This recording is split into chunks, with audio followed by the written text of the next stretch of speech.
Welcome to Freelancer, where getting things done is easier than ever. Whether you're a seasoned pro or new to the Freelancer community, I'm here to guide you through posting your first project on Freelancer in just a few simple steps.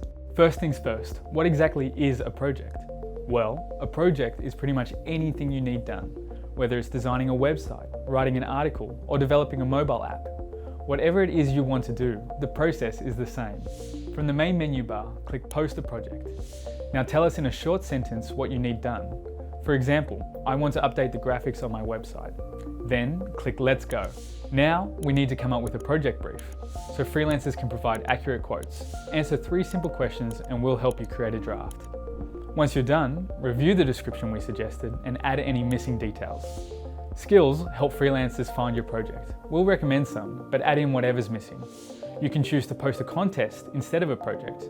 With contests, freelancers submit their work up front and you award the entry you like best. This is great for design work, but today we'll just post a project. Choose how you want to pay, either a fixed amount or based on hours worked. You can add upgrades to boost your chances of finding the right freelancer. Finally, click Post My Project to confirm. And that's it. Your project is now live and ready for freelancers to bid on. So whether you need a graphic designer, a writer, or an app developer, posting a project on Freelancer is the first step to getting your task done. Go on and post your project today.